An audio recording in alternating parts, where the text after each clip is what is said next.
Yo me estaba olvidando.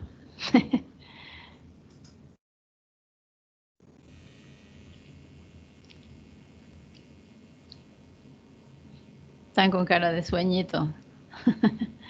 ¿No han dormido bien o qué? Faltó sueño. Siempre falta, ¿no? Siempre falta sueño.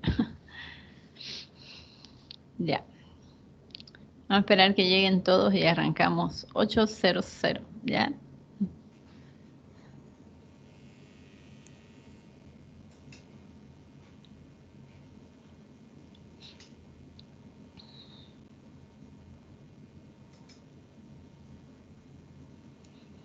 Está un poquito lento. El internet está lento en todo el país porque han empezado las clases de escuela y colegio y institutos, universidades, posgrado. Está fatal. Doctora, ¿usted cree que nosotros vamos a tener clases presenciales en marzo? Creo que sí. Al menos esos son los planes y no han dicho lo contrario, ¿no? Semana que viene, yo les aviso, semana que viene, a ver qué fecha es. Hasta semana que viene ya tendremos la clase. La próxima semana sería 25, ¿no? Total fin de mes es 28 domingos. Y hasta la próxima semana yo creo que ya tenemos noticias. Si tenemos antes, yo escribo, ¿ya? Ya, Para gracias. especialmente los que están en Brasil, ¿no? Para ellos. Si es que todavía no han vuelto, eh, tienen que volver. Pero yo les aviso, ¿ya? Para que Ya. no se pierdan nada, ni estén estresados también, ¿no? Ujú. Ya. Más estresante es pasar clases en casa virtual. Ajá, es más económico. Es más económico. Ayer yo doy clase en maestría, ¿no? Para doctores que están haciendo maestría en farmacología clínica. Y bueno, yo doy para la Universidad José Vallevián del Beni, la pública del Beni, ¿no? La estatal federal del Beni. Con Fundación Científica, con la Fundación Científica Profesional. Pero yo doy aquí en Santa Cruz, ¿no? Y damos virtual y la última clase de examen es presencial, o sea, este sábado. Pero ayer me pidieron que también dé clases para la sede en Cochabamba y La Paz. Entonces ya saben, mis noches y mis sábados desaparecieron por un año y poco más o menos, porque doy varias materias, doy como 7 materias, farmacología de casos especiales, farmacología oncológica, farmacología antiinfecciosa, eh, farmacología general 1 y 2, ¿no? Que es lo que le estoy pasando a ustedes, pero a ellos es bien pesado, 6 semanas solo en farmacocinética, ¿no? Imagínense. Entonces, pero gracias a Dios, trabajo es bendición, ¿no? Tengo trabajo y más trabajo y eso es bendición. Para que sepan, cuando hay alguna clase interesante, un caso clínico interesante que yo hable con los doctores, siempre queda grabado. Yo se los voy a enviar para que ustedes lo vean también, ¿ya? Y escuchen a los doctores su razonamiento en los casos clínicos, eso nos hace crecer más, ¿ya? Porque ellos saben más, tienen otras especialidades, entonces van a aprender mejor, ¿ya? Vamos a arrancar entonces. ¿Me están escuchando? Hola, Sí, doctora, se escucha. ¿me están Sí, escuchando? Sí, doctora. Uy, ¿me están escuchando? Los tenía congelados aquí. ¿Sí? Ya, vamos a arrancar entonces ahorita, ya vamos a comenzar farmacodinamia. La farmacodinamia. ¿Qué recuerdan de farmacocinética? A ver, ¿qué quiere decir farmacocinética? ¿Qué quiere decir? es lo que el cuerpo hace al medicamento. Ajá, ¿y qué hace la farmacodinamia? El organismo, el medicamento al cuerpo. lo que el medicamento hace al organismo, al cuerpo, ¿no? Es en realidad la acción y los procesos que el medicamento hace en nuestra fisiología, ¿ya? En nuestro organismo. Es mejor para comprenderlo así, ¿ya? Entonces, en términos farmacológicos, la farmacodinámica, ¿no? O farmacodinamia, su nombre lo dice, ¿no? Farmacodinamia, quiere decir droga o fármaco y movimiento, ¿no? Es el estudio de los efectos bioquímicos y fisiológicos de los fármacos y de sus mecanismos de acción, y la relación entre la concentración del fármaco y el efecto de este sobre el organismo, ¿no?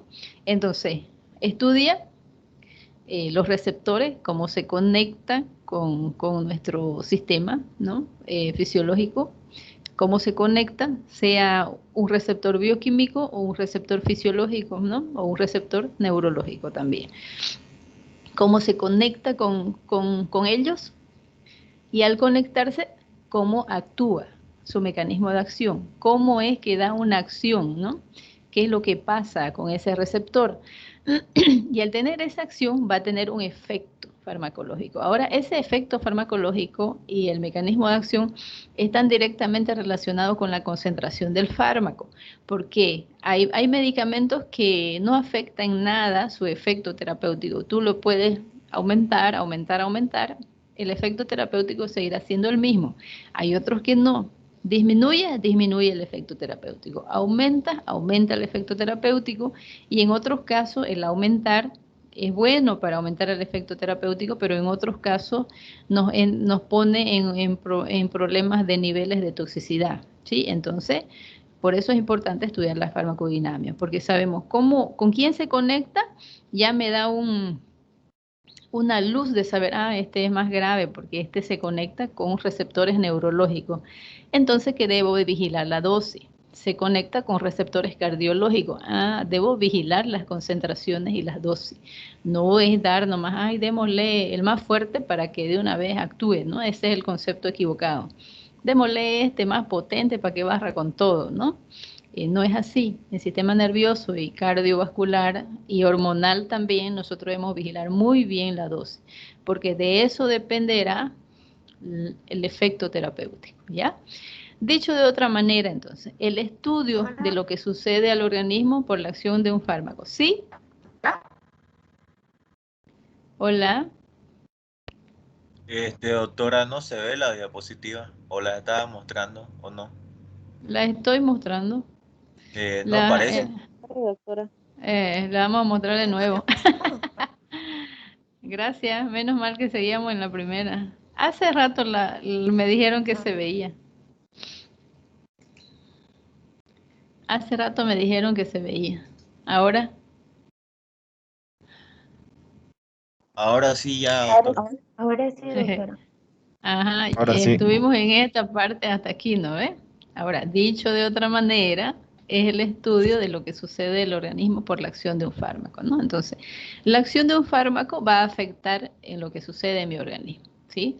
Si él no tiene acción, si él no se une a un receptor mío, no va a tener acción y obviamente no me va a afectar.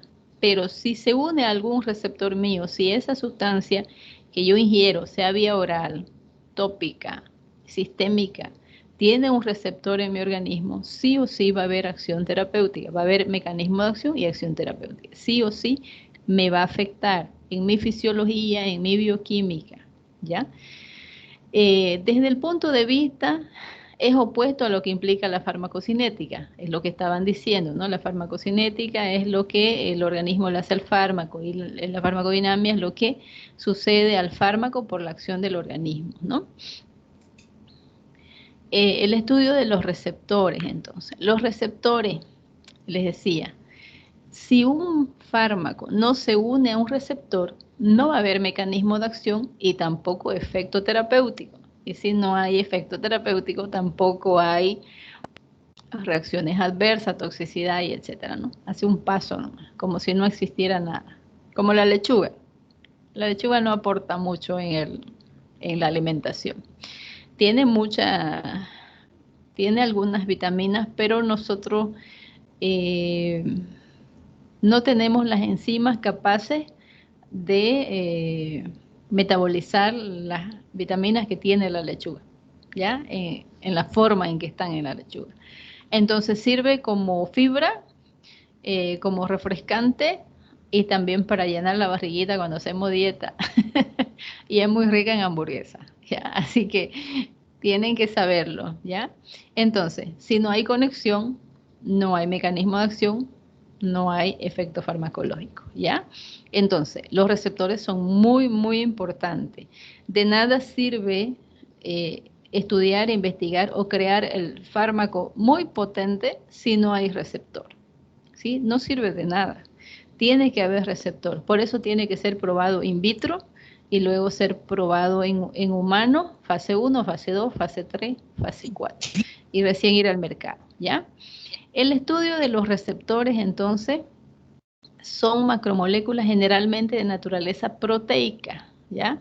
Que existen en las células, capaces de efectuar selectivamente con ligandos exógenos y endógenos. ¿Qué quiere decir interactuar selectivamente con ligandos exógenos y endógenos? Ay, que está hablando chino la doctora. Quiere decir que ellos son selectivos. Ellos no son amigos de todos, ¿no? No son amigos de todos. Ellos son amigos particulares de una sola persona, de un solo grupo. Son selectivos. Ellos son bien exquisitos, digamos, ¿no? Selectivos, de un solo grupo. Y se unen a ligandos, quiere decir a uniones. Ligar es unir tanto a uniones externas o internas, sean exógenos o endógenos. A eso se refiere. Es selectivo de uniones externas y de uniones internas, ¿ya? A todas las sustancias que actúan sobre receptores del organismo se les llama ligandos, ¿ya? Denominándose ligandos endógenos a las que existen en el interior del propio cuerpo y ligandos exógenos a las que introducimos del exterior. Ubicación celular entonces de los receptores. Los receptores pueden estar ubicados en la membrana celular o intracelular, ¿ya? Los receptores de la membrana son macromoléculas proteicas que se ubican entre fosfolípidos de la membrana, generalmente sobresaliendo en el lado externo e interno de la misma. Sobresaliendo está separado, es un error, ¿ya? Es junto. Los receptores están además en estrecha relación con otros componentes, sea intracelulares, como ¿quiénes serían los intracelulares? Serían las enzimas, adenilciclasa, por ejemplo, y las que activan para generar un cambio funcional en la célula. Entonces, los receptores endógenos, ¿qué hacen? Generan un cambio funcional en la célula. Ahora, la clasificación de los receptores, ¿cuáles son? Yo les voy a enviar un PDF también. El PowerPoint ya lo tienen, semana pasada lo subí, y les voy a enviar un PDF netamente de receptores, ¿ya? La asociación a canales iónicos se estimula por la apertura de canales muy rápido, en milisegundos. Fíjense, estas dos son neuronas, ¿ya? Y estos son, este es el espacio presináptico, quiere decir que hay una, en las dendritas, ¿no es cierto? Las dendritas que están ahí, tenemos aquí el espacio interneuronal y tenemos una neurona que es la que tiene las vesículas generadoras de neurotransmisores. Esta otra neurona también tiene, ¿no? Pero es un gráfico para ejemplificar mejor la explicación. Ahora, también tiene las dendritas, las vesículas generadoras de neurotransmisores, pero ahora lo vamos a hacer como si fuera separado, ¿ya? Por ejemplo, las vesículas generadoras de neurotransmisores tenemos aquí, ellas se van formando y luego se liberan los neurotransmisores. Ahora, en la otra neurona existen unos receptores neurológicos. Entonces, esos neurotransmisores se conectan en ese receptor. Es como como aquí, por ejemplo, tengo una neurona, ¿no? Que es la receptora, tiene su receptor.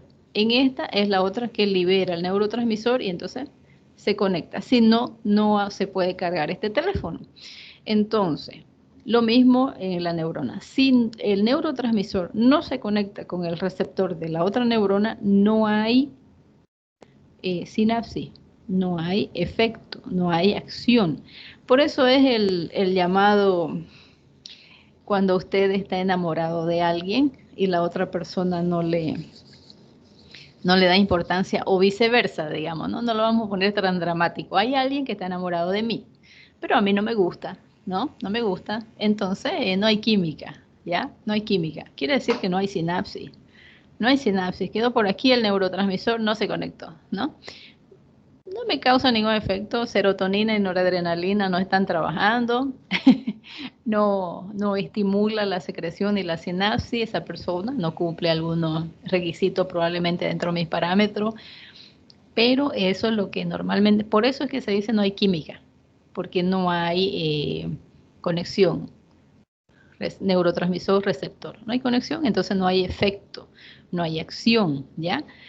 Con actividad enzimática propia, la misma proteína reconoce el ligando extracelular y activa la enzima intracelular. Los receptores intracelulares, la unión es intracelular muy lento, ¿ya? En los intracelulares es más lento, tiene un proceso. Es lo mismo que pasa con el tirosinquinasa, el receptor tirosinquinasa celular, tiene el receptor es tirosinquinasa, ¿no? Y ese es el receptor de la insulina. Ahí entra la insulina y ¡pum! Abre, se conecta y abre los canales de glucosa. Y entonces recién entra la glucosa y la mitocondria la procesa y genera los ATP. Entonces ese es un proceso más largo.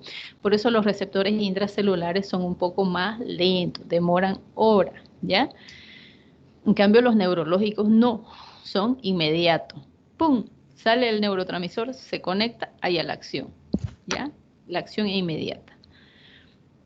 Ahora, los canales iónicos. Los canales iónicos son otro tipo de receptores que ellos trabajan con iones, por ejemplo, sodio, potasio, calcio y cloro, dependiendo del lugar, ¿no? Los canales de calcio, por ejemplo, están localizados en la musculatura cardíaca, ¿ya? ¿Por qué? Porque ahí el calcio necesita estar en grandes cantidades para causar la contractibilidad. En la neurona, en todo lo que es el axón, ahí hay sodio y hay cloro, ¿ya? Hay otros iones, pero eso es de mayor cantidad. Ahora, ellos, por ejemplo, cuando hay un dolor fuerte, ¿qué sucede? Los iones sodio están muy activados, están muy sobrecargados. Cuando entran los fármacos analgésicos y anestésicos, por ejemplo, ellos causan una despolarización. Entonces se conectan con esos canales. Entonces los iones vienen hacia el receptor. ¿Qué hacen? Estos medicamentos desplazan los sodios, ¿no? Y sobresaturan, despolarizan el área y sobresaturan de cloro, ¿no? ¿Para qué? Para causar adormecimiento, relajación, disminución del dolor, ¿ya? Entonces, de esa manera trabajan. Entonces, ¿qué son los canales iónicos? Son estructuras proteicas transmembranas. El canal está formado por varias proteínas diferentes llamadas subunidades que atraviesan a la membrana citoplasmática, constituyendo un poro o canal iónico que actúa a modo de compuerta, y estas proteínas, las denominadas alfa, beta, sigma y delta, etcétera, estos canales se abren en dos tipos de estímulo y entran, ¿no? Cuando llega una señal eléctrica, canales operados por descarga, o cuando llega una molécula, canales operados por receptores, entonces estas compuertas, ¿no? Estas proteínas, alfa, beta, sigma, delta, ¿no? Se abren y entran. Para graficar. Ahora, la función del canal iónico permite el flujo de iones de un lado y del otro lado de la membrana celular y viceversa, ¿no? Fíjense, aquí está cerrado el canal iónico, pero aquí está abierto por algún medicamento que se conectó y entonces tiene afinidad y ¡fum! Abre el canal y pasa, ¿ya? Entonces hay otros que son transportadores, se unen, es un sustrato que agarra, es como una enzima, en algunos son enzimas, la enzima agarra el fármaco como este forro y la pasa para adentro, ¿ya? Entonces, trabajan de esa manera. ¿Por qué estamos hablando de los receptores neurológicos ahora? Porque siguiente mes entramos en farmacología del sistema nervioso, casi todo el semestre, ¿ya? La modificación entonces del potencial de membrana eléctrico facilitando su despolarización propagada de la célula que reduce a una respuesta, ¿ya? Los canales iónicos voltaje dependiente, fíjense, aquí nosotros tenemos un axón o una dendrita cortada transversalmente, ¿no? Porque los que han aprobado anatomía saben lo que es un corte transversal, y entonces nosotros podemos ver todos los elementos que hay, ¿no? Por eso el sistema nervioso es tan delicado, porque tiene una alta capacidad y alta potencia. Por eso es que cuando él es afectado, nos afecta todo el organismo en sí, ¿ya? El voltaje dependiente es el paso de los iones que tiene lugar cuando la estructura molecular lo permite, denominándose a este fenómeno afinidad. Afinidad quiere decir que es afín, que es compatible químicamente y entonces se conecta y puede haber una acción terapéutica, ¿ya? Cuando hablamos de canales iónicos de la célula nos referimos al intercambio de iones sodio, potasio y bueno, también cloro y calcio, ¿no? En algunos otros tipos de células los iones son calcio, luego entonces cada canal iónico reconoce su sustrato o sustancia, por este caso la carga y el peso molecular, y así permite bien o obstaculiza el paso del resto de las sustancias que se encuentran en el líquido extracelular e intracelular. Las proteínas atraviesan 4 veces la célula y cada dominio tiene 6 segmentos, ¿no? Tenemos el sensor 1, digamos, sodio, potasio, calcio. Ahora, existen otros que son de cloro. Los canales de sodio accionados por voltaje. Ahora vamos a ver cómo trabajan los canales de sodio. Fíjense, miren qué medicamento trabaja en los canales de sodio. Fenitoína. Fenitoína trabaja como anticonvulsivante. Entonces, inhibe los anestésicos también, los antiarrítmicos grupo 1, quinidina, procainamina, propafenón. Todos esos medicamentos los vamos a ver en el semestre. Como anticonvulsivante, la fenitoína. Entonces, estos se caracterizan por tener 2 sensores y un lugar de reconocimiento del ligando. Entonces, si son anestésicos locales y ellos trabajan en los canales de sodio, ellos ¿qué van a hacer? Impedir el paso del sodio hacia adentro y causando un adormecimiento, ¿ya? Los canales de calcio accionados por voltaje. Su importancia está en la secreción de las hormonas. Aquí nosotros también tenemos el nifedipino y amlodipino. Ellos son bloqueadores de los canales de calcio. Ustedes saben que el calcio aumenta la contractibilidad, ¿no? Y también aumenta la contractibilidad arteriolar. Cuando es un paciente hipertenso, con arritmias también, el amlodipino, el nifedipino bloquea los canales de calcio, entonces cierra y no entra el calcio que está causando la contractibilidad. Y entonces, ¿qué hace? Va a disminuir la contractibilidad y va a volver al normal y la presión también va a bajar, ¿ya? De esa manera. Lo veremos también en farmacología cardiovascular. En la liberación de los neurotransmisores, en la mitosis se da por flujo de calcio, en las bombas de calcio que se da por ingreso de calcio y para depósito de calcio extracelular, por ejemplo, los antihipertensivos, ¿no? Los bloqueadores de los canales de calcio, ahí ya les mencioné 2. Existen otros, por ejemplo, nifedipino y amlodipino son bien conocidos, pero el diltiazem y el verapamilo también se usan mucho, esos se usan más intrahospitalar. El nicardipino no es muy usado en Bolivia, probablemente en otros países sí, pero diltiazem y verapamilo en el área de medicina interna, donde los pacientes son un poquito complicados generales, ahí usted lo va a ver. Casi en todas las recetas lo va a ver, ¿ya? Nifedipino, amlodipino también, pero estos salen más como medicamento de control, ya el paciente que toma en casa porque son vía oral. Diltiazem y verapamilo también vienen inyectables, entonces se pueden usar en casa, pero son más indicados en el área de medicina interna o cardiología del hospital, ¿ya? Cierra el canal aquí arriba, aquí, cierra el canal y no pasa el calcio, automáticamente no disminuye la contractibilidad y disminuye la presión arterial. El canal de potasio accionado por voltaje está formado por una subunidad de proteína. Cuando hay apertura de potasio, fluye hacia el exterior y la membrana se hiperpolariza negativamente. Es abundante y tiene un solo dominio. Hipoglicemiante, la glibenclamida, entre otros vasodilatadores como la hidralacina, ¿no? Entonces, los hipoglicemiantes, ellos no se unen en los receptores de insulina, los hipoglicemiantes, ellos trabajan en los canales potasio, ¿ya? Entonces, ellos, ¿qué van a hacer? Van a cerrar y van a inhibir la absorción de la glucosa. No van a dejar que en el intestino se absorba la glucosa y de esa manera se va a controlar los niveles de glucosa en pacientes diabéticos, ¿ya? Los vasodilatadores como la hidralacina, un antihipertensivo muy usado porque disminuye la presión arterial por acción periférica, entonces es un vasodilatador, relaja los vasos y automáticamente disminuye la presión, porque recuerden, cuando la presión arterial está alta, los vasos están en una contractibilidad alta. Entonces, si yo los relajo, lo dilato, ya no va a disminuir la contractibilidad, la presión arterial va a bajar. Pero es un antihipertensivo de acción periférica, ya no de acción directa. Lo vamos a ver más adelante.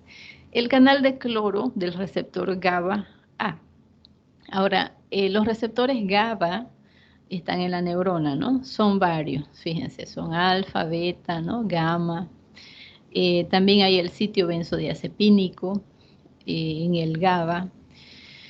El GABA es el ácido gamma aminobutírico, él es relajante, ¿ya? Él es relajante. Ahora, hay medicamentos que se unen al GABA. Entonces, ¿para qué? Para potenciar su acción. Entonces, ¿cuáles serían? Benzodiazepinas, barbitúricos, anestésicos generales y el alcohol. Se conectan en el receptor GABA, en cualquiera, sea en el alfa, beta, gamma, específico. Hay específicos también. Pero en este momento no vamos a entrar tema por tema. Se unen y potencian al GABA. Entonces, si él es relajante y yo lo potencio, mi paciente se va a relajar más.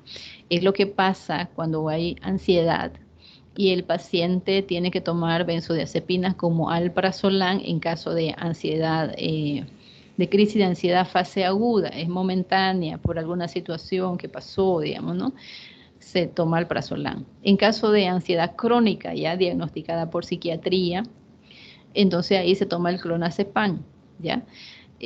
No al revés. Entonces ellos potencian al GABA, ellos hacen que el GABA tenga una acción mayor y entonces de esa manera relaja a mi paciente que está con una crisis de ansiedad, porque su GABA está funcionando en menor proporción. Entonces yo lo potencio con estos medicamentos y relaja más a mi paciente.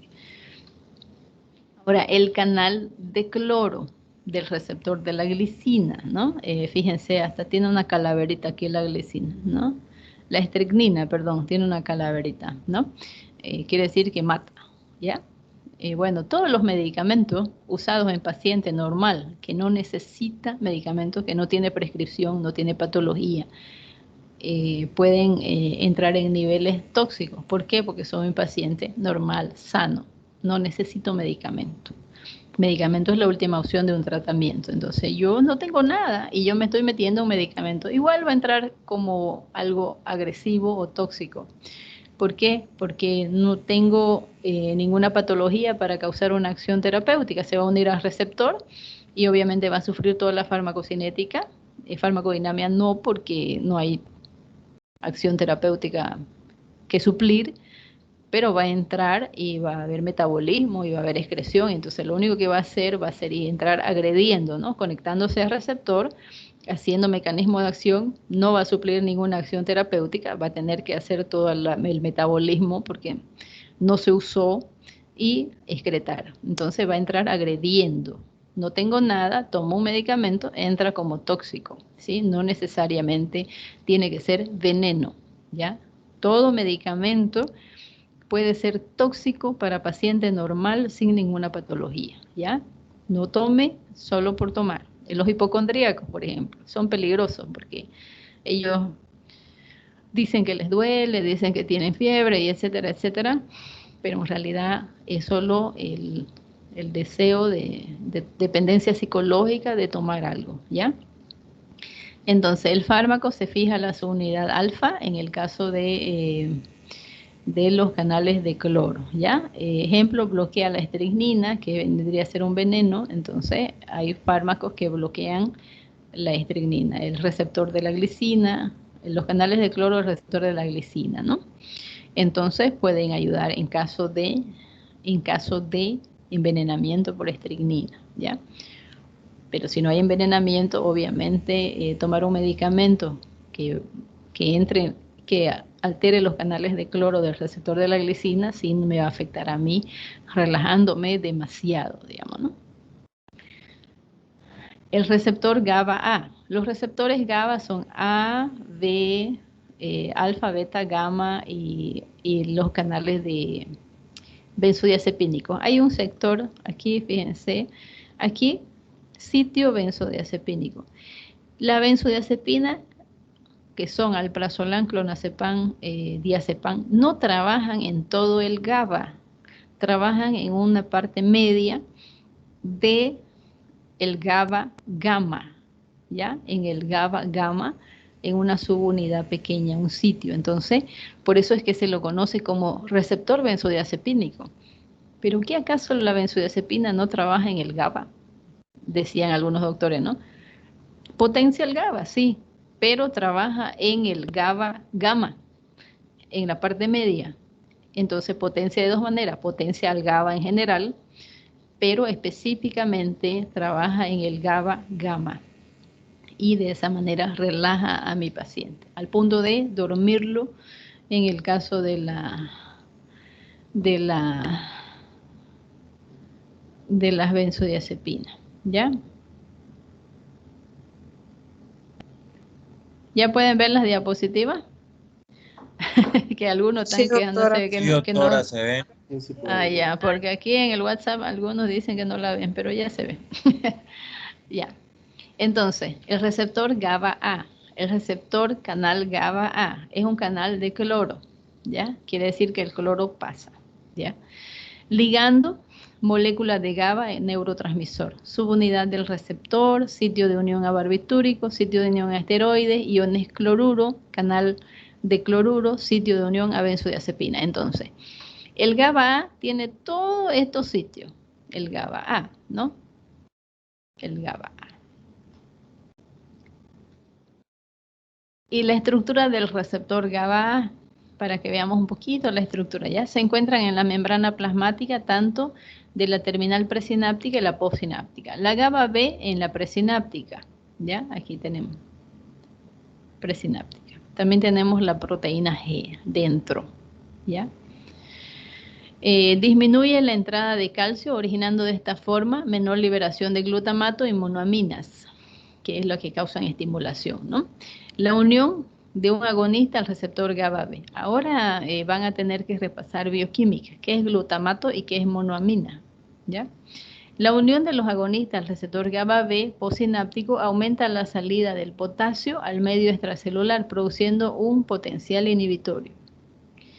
Los receptores farmacológicos, ¿no? Fíjense, es como les decía yo, para explicarlo mejor, es como un enchufecito. Yo lo explico siempre en el celular. De nada sirve tener un super mega celular carísimo si no está con batería, ¿no?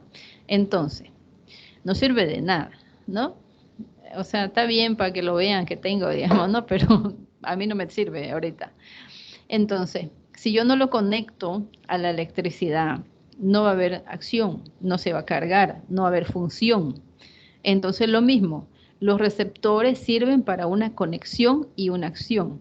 Entonces, los neurotransmisores, que son generados por la misma neurona, por la vesícula, se genera para tener una conexión con la otra, ¿no? Se une al receptor y hay la acción terapéutica. En este caso, una acción fisiológica normal, pero los medicamentos vienen a potenciar o inhibir esa conexión y también a suplir, porque en el caso del Parkinson no se libera dopamina, también lo veremos en los temas de parkinsoniano, se libera de mala calidad o a veces en buena cantidad, luego al minuto siguiente baja cantidad, luego nada de cantidad, y entonces eso que causa los temblores en el paciente. Los medicamentos antiparkinsonianos, ¿qué hacen? Suplen el déficit de dopamina para equilibrar al paciente, que se conecten con todos los receptores y mi paciente no tiemble. Entonces hay conexión con todos los receptores y los movimientos se vuelven estables gracias a que regulé la cantidad de dopamina con el medicamento. Entonces, si yo tomo un antiparkinsoniano y no tengo Parkinson, yo voy a excederme con dopamina. Voy a meter a mi organismo un químico que va a producir mayor dopamina. Entonces, ¿qué va a hacer? Me va a acelerar. A mí me va a acelerar porque yo no tengo déficit en la producción de dopamina. Entonces me va a acelerar, me va a causar agitación, fatiga, nerviosismo, ¿no? Voy a tener insomnio porque voy a estar súper despierta con tanta cantidad de dopamina. Entonces, medicamento es para patología. La interacción fármaco-receptor. Ya ahora, ¿cómo actúa el fármaco con el receptor? La afinidad, quiere decir, afinidad ustedes entienden bien, ¿no? Hay afinidad, me llevo bien con él, me llevo bien, me cae bien, conectamos bien, ¿no? Son términos que se usan ahora. El fármaco y el receptor también tiene afinidad, porque si no tiene afinidad no hay conexión. Si no hay conexión, no hay acción terapéutica. No va a haber mecanismo de acción ni acción terapéutica, ¿no? Va a pasar, ¿no? La afinidad entonces es la capacidad de unión del fármaco al receptor, ¿no? Se llevan bien, se conectan bien. La actividad intrínseca es la capacidad para producir la acción tras la unión. Si no hay afinidad, no hay unión, entonces automáticamente no hay ¿qué? Acción. Y si no hay acción, mecanismo de acción, ¿no? No hay acción farmacológica. ¿Qué viene a ser la acción farmacológica? El cambio concreto que provoca el fármaco. Si no hay unión, no hay acción, no hay ningún cambio pasando, ¿no? Le va a dar trabajo ¿a quién?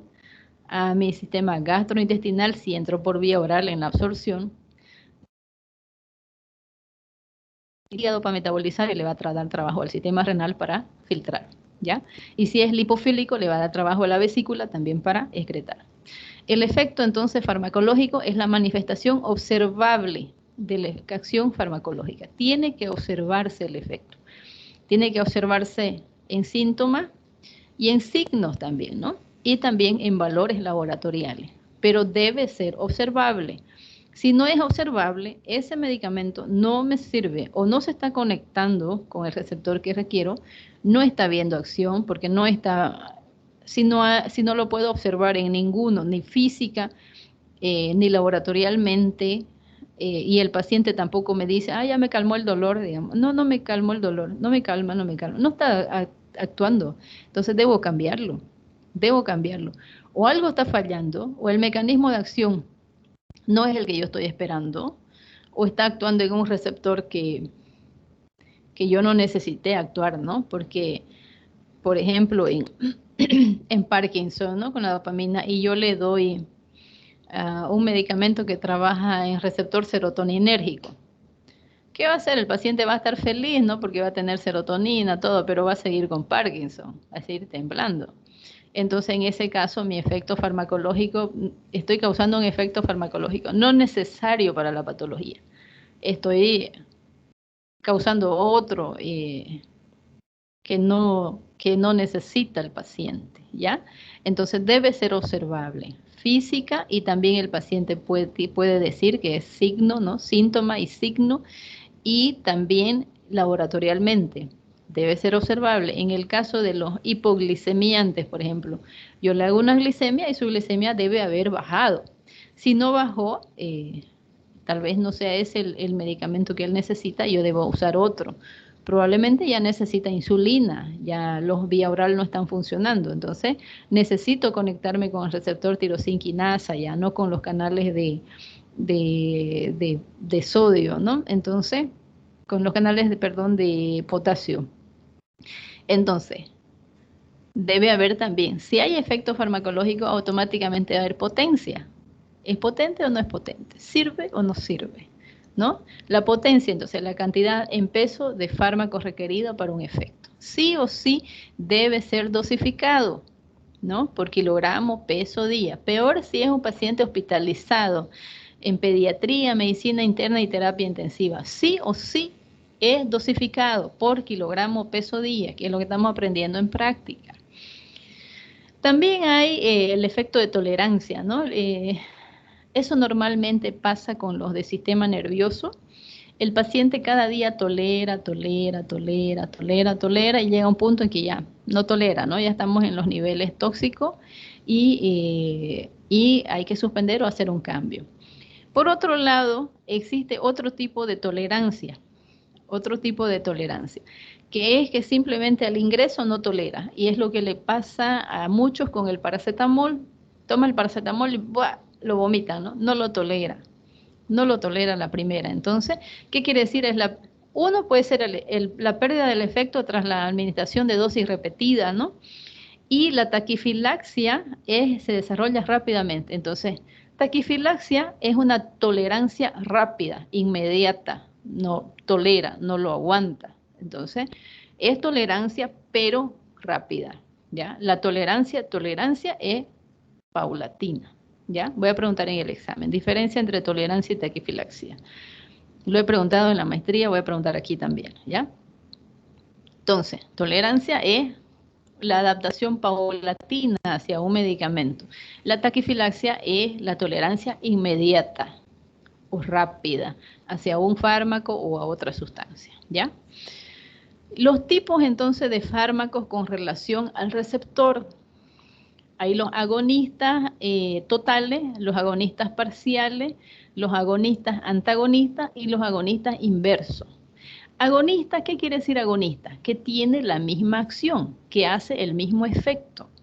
Entonces, por ejemplo, a un agonista del sistema nervioso, ¿qué quiere decir? Que tiene la misma acción que el sistema nervioso, pero ese mi sistema nervioso está medio cansadito y su acción está a veces medio queriendo fallar o está fallada, y yo le doy un agonista, otro igual, un compañero de equipo que lo acelere y lo ayude a funcionar de la misma forma, ¿sí?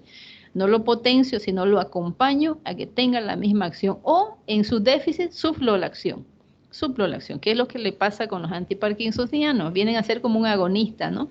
Ellos se transforman en dopamina y también estimulan a la vesícula a secretar dopamina, entonces vienen a ser como un agonista y ayuda a tener la misma acción. Ahora, antagonista es lo contrario, causa un efecto contrario, ¿no? Hace que tenga un efecto contrario, o un efecto que está causando toxicidad, como es las benzodiazepinas, una intoxicación por benzodiazepina, ha estimulado demasiado el GABA, mi paciente está intoxicado, está desmayado, casi en coma, durmiendo. Entonces, el flumazenil es un antagonista. Se coloca endovenoso, se dosifica de acuerdo al tipo de toxicidad y por kilogramo, endovenoso lento, y entonces va a antagonizar el efecto. El paciente va a dormir un poco, pero va a despertar más rápido, porque en una intoxicación por benzodiazepina, el paciente va a dormir mucho o no va a despertar más, ¿sí? Se va a morir por una parada cardíaca o parada cardiorrespiratoria a causa de la depresión excesiva que causan las benzodiazepinas. Entonces el antagonista hace el efecto contrario y revierte el efecto de este fármaco. El flumazenil en el caso para las benzodiazepinas, ¿ya? El agonista parcial quiere decir que tiene una acción igual, pero parcial, menor proporción, ¿sí?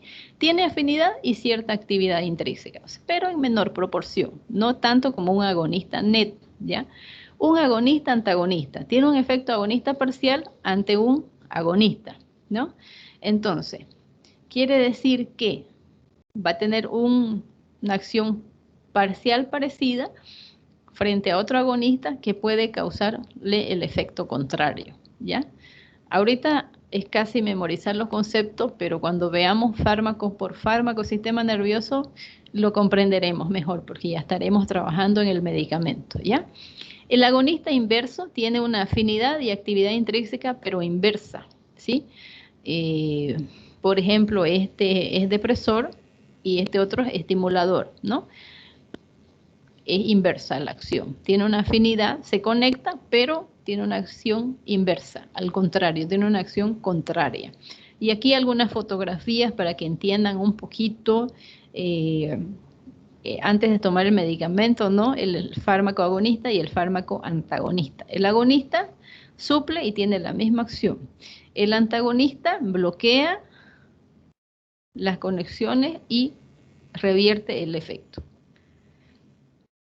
Los fármacos de acción definida.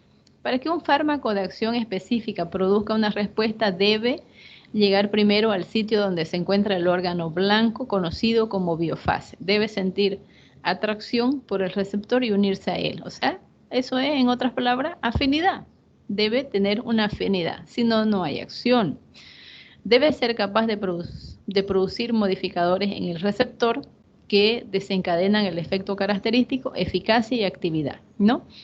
Entonces, tiene que tener afinidad, debe poder conectarse y debe tener eficacia también, ¿no? Porque si no tiene eficacia, no hay actividad. ¿De qué sirve que yo me conecte bien, ¿no? Pero no hay.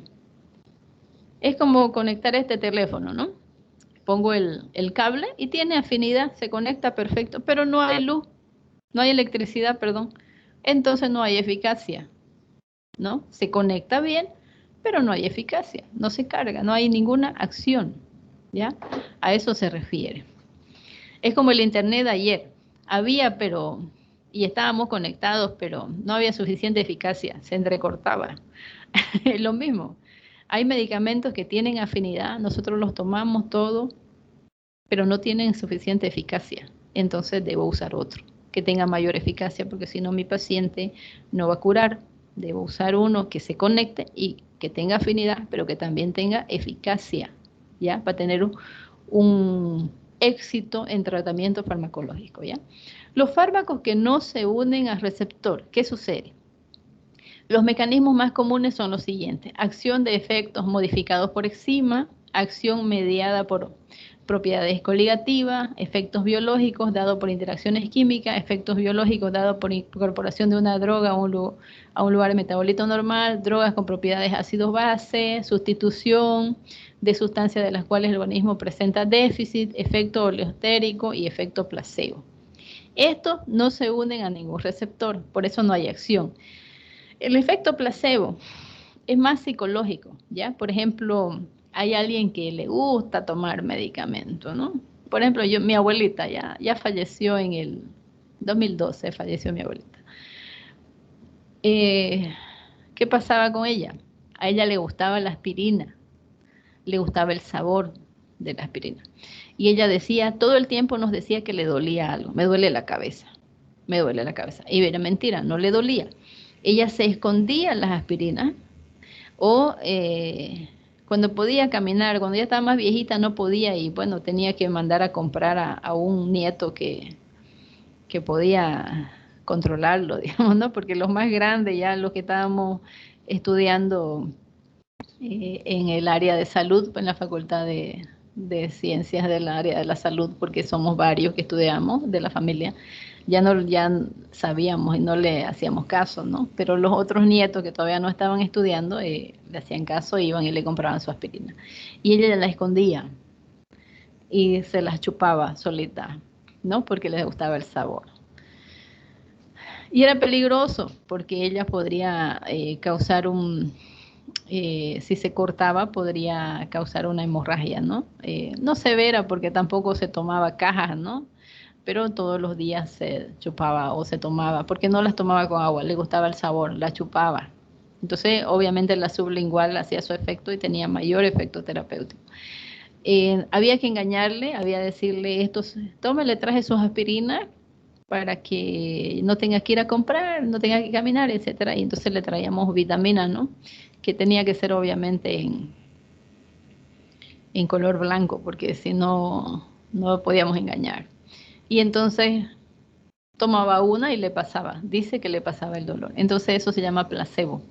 Placebo, toma uno un medicamento sin el principio activo o sin el principio activo que yo creo que me lo estoy tomando y tengo el efecto farmacológico, ¿no? Entonces es un fármaco que no se une al receptor, no tiene acción terapéutica, pero sí el paciente reporta efecto, ¿no? Es un efecto placebo, ¿ya? Es como un engaño, pero su dependencia es psicológica, no fisiológica. Y los mecanismos de acción de los medicamentos. Se entiende por mecanismo de acción la modificación íntima a nivel molecular que se produce por la unión de un fármaco con su estructura blanco. Casi todos los fármacos, excepto los que tienen una acción local, actúan sobre receptores específicos. Es decir, el fármaco reacciona químicamente con grupos activos específicos localizados en la célula. Esta reacción produce un efecto. Entonces, no va a haber mecanismo de acción si no se une a un receptor, sea celular, sea neurológico, ¿ya? O sea proteico, o sea enzimático. Si no hay unión, no hay afinidad, no hay eficacia, ¿no? Unión tiene que ver con la afinidad. Si no hay afinidad, no va a haber unión, automáticamente no va a haber efecto, ¿ya? Entonces, ¿qué es el efecto? Es la consecuencia final de esta modificación. Es clínicamente apreciable y en muchas ocasiones cuantificable. Algunas veces se puede cuantificar, otras veces no. Los efectos, pero sí se pueden reportar, ¿no? Se pueden ver en síntomas, en signos y también en valores laboratoriales, porque si yo tomo un hipolipemiante o un hipoglicemiante, se tiene que reportar en el laboratorio que el LDL ha bajado y la glucosa también ha bajado, porque si no se reporta quiere decir que mi medicamento, el que le estoy dando, es ineficiente, aunque tenga afinidad con el receptor, no tiene eficacia. Tiene que tener los dos, afinidad con el receptor para que ese mecanismo de acción tenga eficacia. Y obviamente esa eficacia se reportará como un efecto farmacológico bueno, deseado por mi tratamiento. Y los tipos entonces de acción farmacológica son dos, ¿no?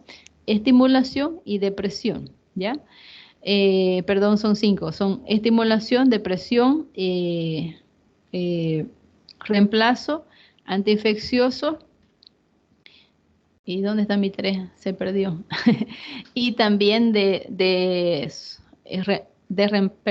estimulación, depresión, reemplazo, antiinfeccioso y también los que causan agonismo, ¿no? Eso. Por ejemplo, los de estimulación es la disminución de las funciones del organismo o sistema. Por ejemplo, el fármaco GABA tiene una acción de inhibir la función cerebral. La depresión es la disminución de las funciones del organismo. Por ejemplo, el omeprazol, que es un antiácido, su acción es efectuar una depresión de la producción del ácido clorhídrico y su efecto es disminuir la acidez. El tercero, irritación, ¿no? Ahí está escondidito. Es como también el agonismo, porque es otro tipo de acción farmacológica que sí suplanta el efecto, ¿no? Ahora, la irritación es una estimulación violenta que produce una reacción inflamatoria o exfoliación, caída del tejido del organismo.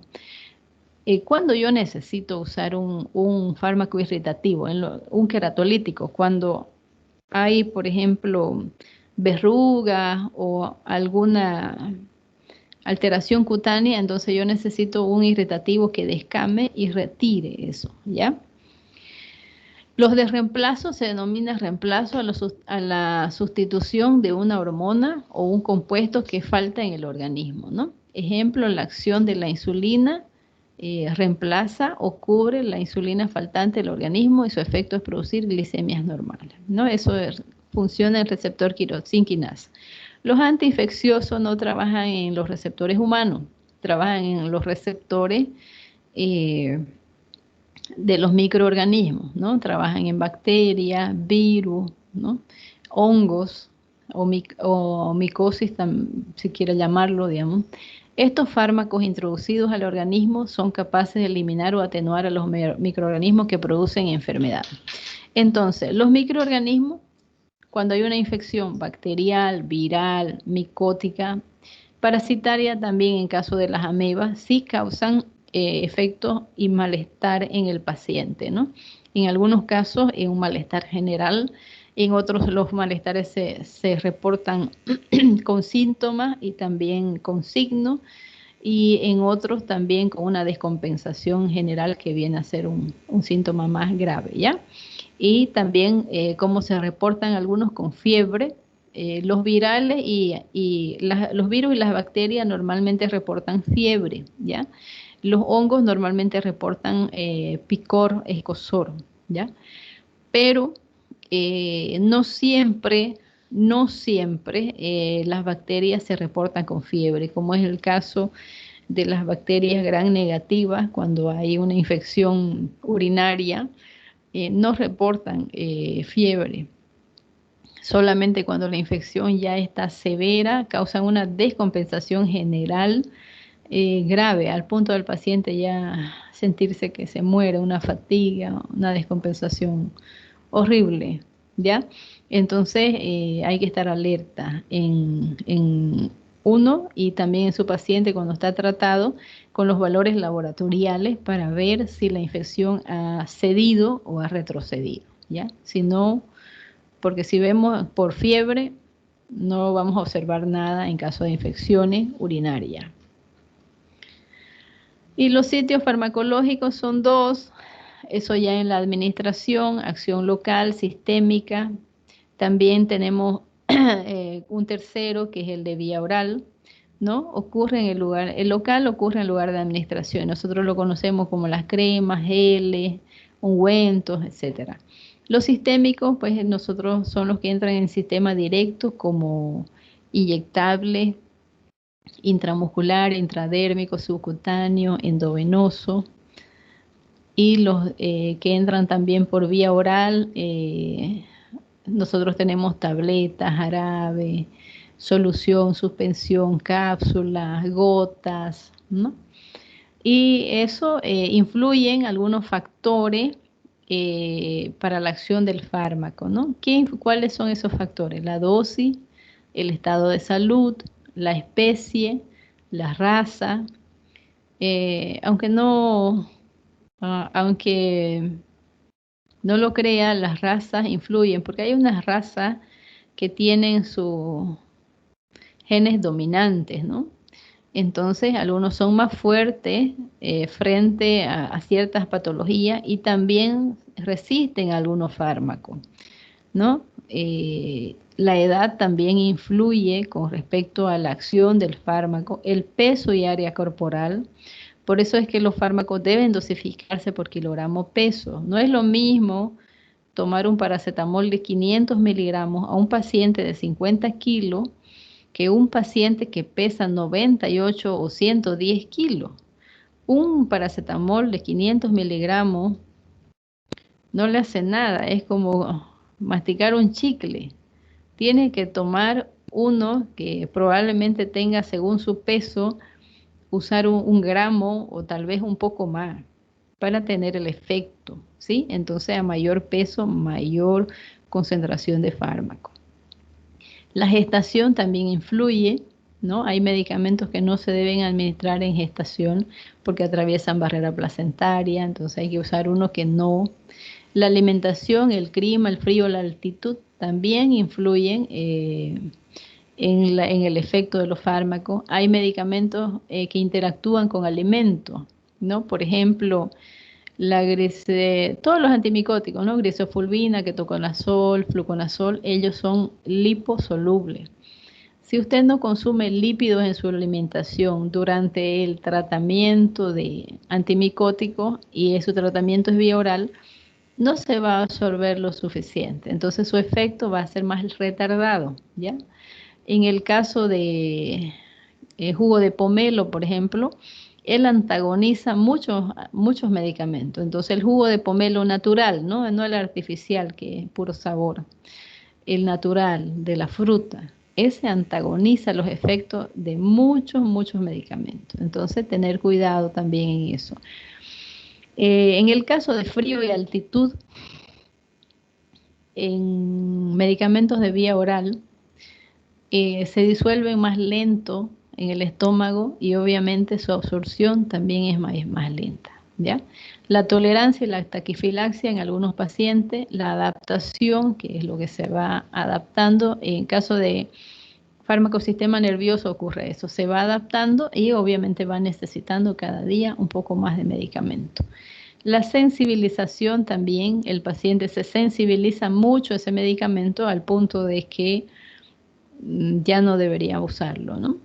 Hay que usar otro que no lo sensibilice tanto.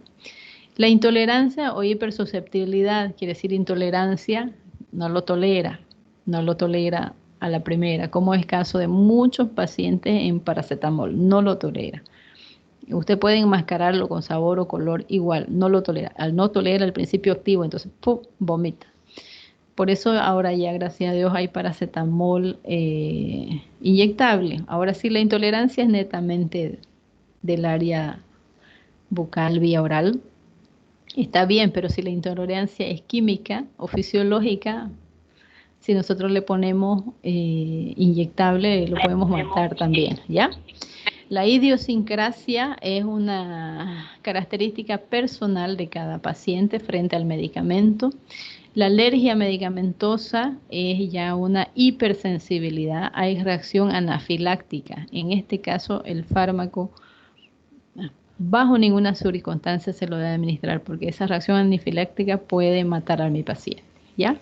Eso con respecto a todo lo que es farmacodinamia, lo que el medicamento le hace al organismo, ¿ya? ¿Tienen alguna duda, alguna pregunta? La diapositiva continúa un poquito más, pero aquí tenemos los mecanismos de acción y el efecto farmacológico, acción farmacológica, efecto farmacológico, es lo que estábamos hablando, ya un poco más graficado. Y gracias, concluimos nuestro tema. Entonces, diferencia.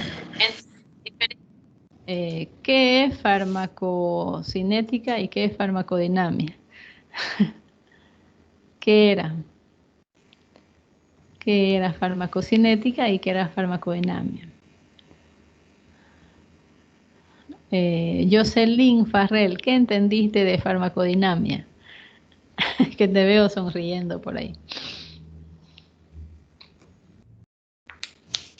Disculpe, doctora, no la escuché bien. ¿Qué dijo? ¿Qué entendiste de farmacodinamia? ¿Qué entendiste?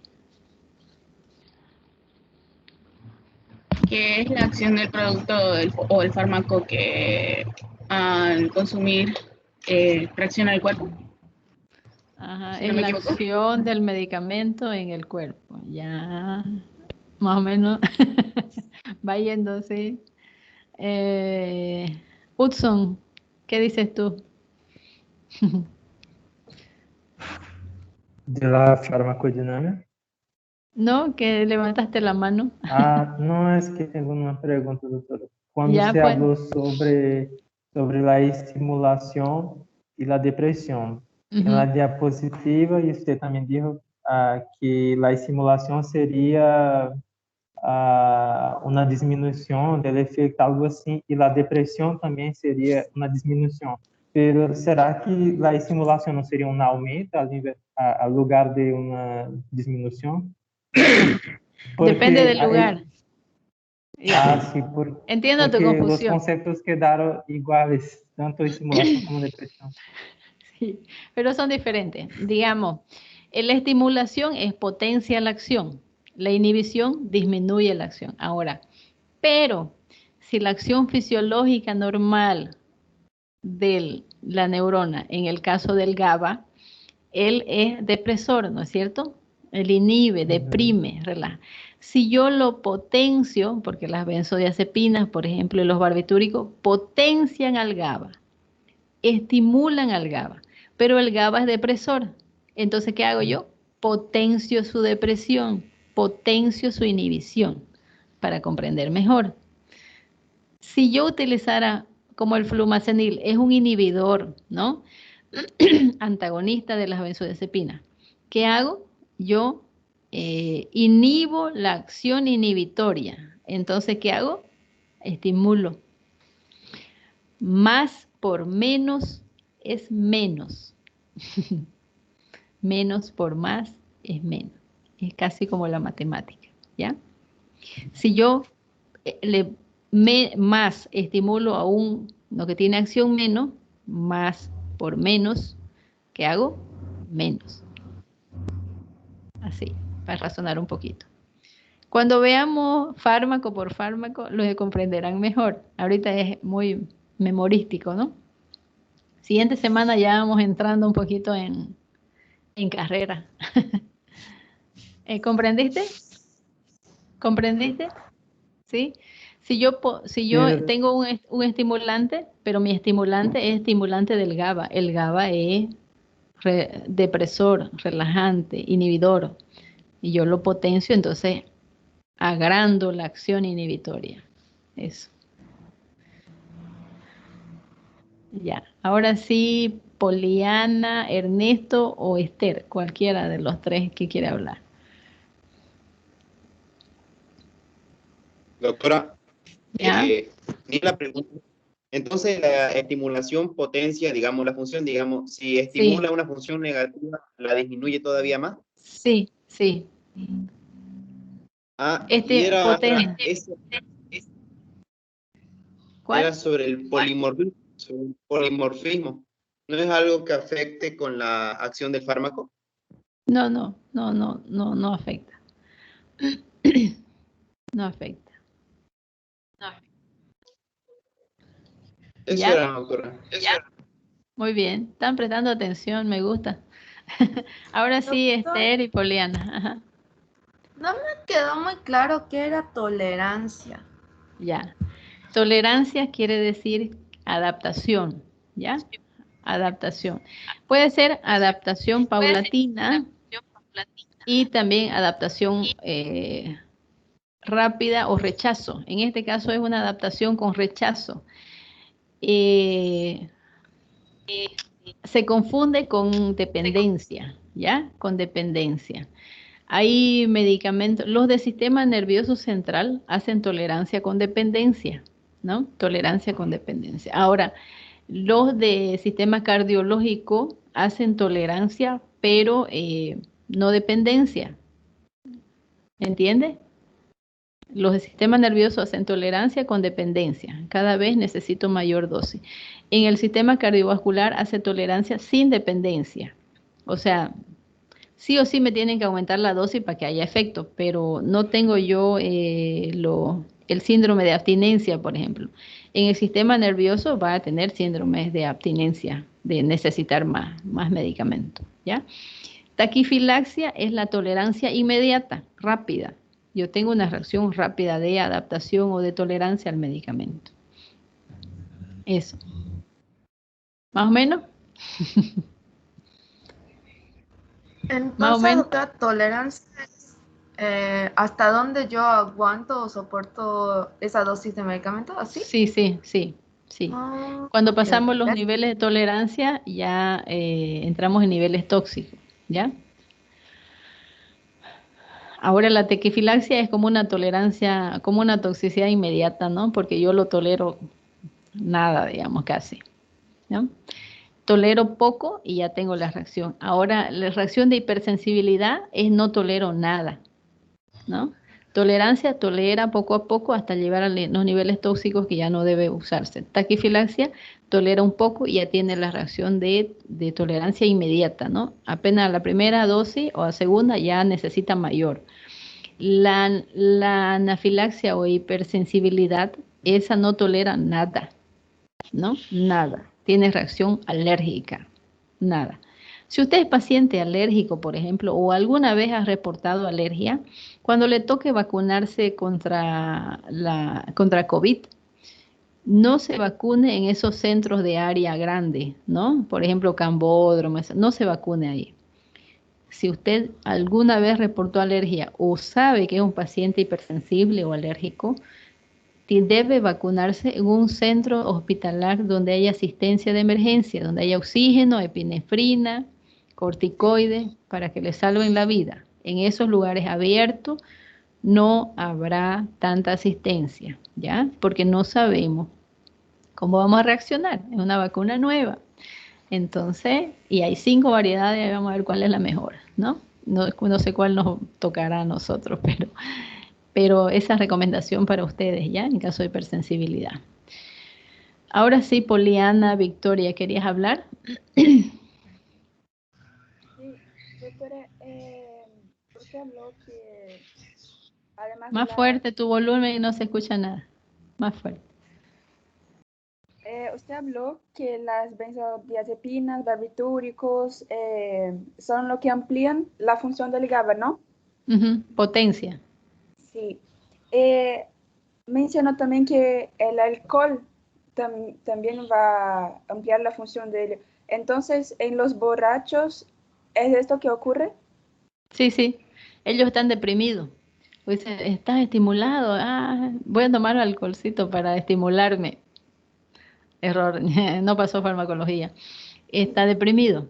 ¿Y qué ocurre en estos casos? Por ejemplo, ellos inhiben el centro normal de conducta. O sea, si tú eres una persona callada, tímida, triste, obviamente, como inhibe tu centro normal de conducta, vas a actuar diferente. Vas a hablar, vas a ser más sociable, etcétera, ¿no? Pero si tú eres una persona que habla mucho, que bla, bla, bla, bla, bla, tomas y te calmas, ¿no? Inhibe tu centro normal. Normalmente actúan al revés de tu personalidad, porque inhiben el centro normal de conducta, o sea, tu sistema nervioso. De esa manera. Es depresor. Si tú aspiras alcohol, hay vasodilatación. Y dicen, pero yo me pongo rojito aquí, es rojo, me pongo rojo cuando tomo, entonces hay estimulación, ¿no? Hay vasodilatación. Tus vasos se relajan tanto que se transparenta aquí. Es inhibidor. Inhibidor. Y en esto, ¿qué sería el síndrome de abstinencia? Síndrome de abstinencia es el síndrome de dependencia de alguna sustancia. Yo necesito esa sustancia, dependo de esa sustancia. Es lo que le pasa a los adictos a los estupefacientes y también a algunos fármacos. Hay personas que tanto usar se han hecho dependientes, ya no una dependencia a causa de un tratamiento, pero otros lo usan sin indicación, o sea, sin prescripción médica. Lo usan porque un día se sintieron bien con eso y siguen usando, como es el caso del clonazepam. En esta universidad hay varios así. Pero en el examen, bueno, ustedes se van a salvar, creo, porque el examen va a ser virtual. No entra a mi examen nadie que presente síntomas o signos de estos efectos. No entra. Yo los reconozco solo a la mirada. Así que en el práctico me las van a ver, van a conocerme. Ese va a ser al vivo. Así que vaya desadaptándose y acostumbrándose a un café nomás. No necesitamos nada. Somos personas perfectas, seres humanos perfectos, perfectamente creados, anatómica y fisiológicamente hablando. No necesito nada, a no ser que me haya enfermado, ¿no? Pero después no necesito. Debo ser feliz nomás. Con un cafecito y una torta de zanahoria con chocolate, ¿no? Que deberíamos estar comiendo ahorita, pero no. Estamos pasando clases de farmacología, digamos, qué aburrido. Ya. Listo, hemos terminado. El sábado nos vemos con el grupo B. Por favor, recojan su guía que dejaron ahí en mi oficina, la chica esta, Guadalupe. No la quiero pagar yo. Por favor, ¿ya? Nos vemos. Se cuidan. Dios los Nos vemos, doctora. Dios los bendiga. Chao. Hasta luego, doctora. Chao. Muchas gracias. Gracias, Adiós. doctora. Doctora. De nada.